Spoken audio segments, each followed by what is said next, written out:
সেই আওয়ামী লীগ পলাশীর বেঈমানির চেতনাকে ধারণ করে বাংলাদেশের জনগণের সাথে বেঈমানি করে গুম খুন হত্যা করে গণহত্যা চালিয়ে বাংলাদেশের স্বাধীনতা এবং সার্বভৌমত্বকে হিন্দুস্তানের কাছে বিকিয়ে দিয়েছিল।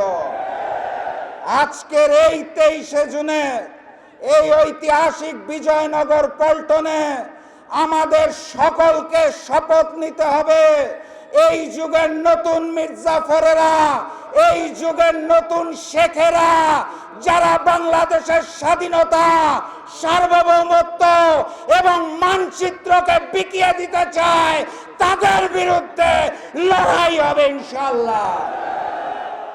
আজকে আমরা এখানে সমবেত হয়েছি গুম খুন গণহত্যার বিচারের দাবিতে। কার কাছে বিচার চাই? যারা মুখে বলে আওয়ামী লীগকে চায় না, আবার ওই মুখেই বলে পরিচয় বদলে আওয়ামী লীগের লোকেরা নাকি স্থানীয় সরকার নির্বাচনে অংশ নিতে পারবে। মুখে এক আর তলে তলে ওই হিন্দুস্তান আর আওয়ামী লীগের সাথে সম্পর্ক রেখে যারা নতুন ফ্যাসিজম কায়দা শুরু করেছে, তাদের কাছে বিচার চেয়ে কোনো লাভ নাই। ওসমান হাদির হত্যাকারীরা কোথায়? গণহত্যাকারী ফ্যাসিস্ট শেখ হাসিনা কোথায়?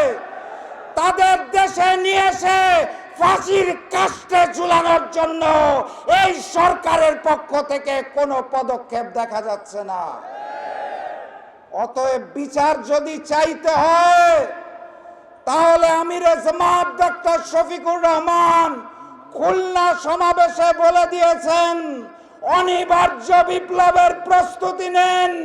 নতুন বিপ্লবের মাধ্যমে 11 দল ক্ষমতায় আসবে, সকল হত্যার বিচার হবে ইনশাআল্লাহ।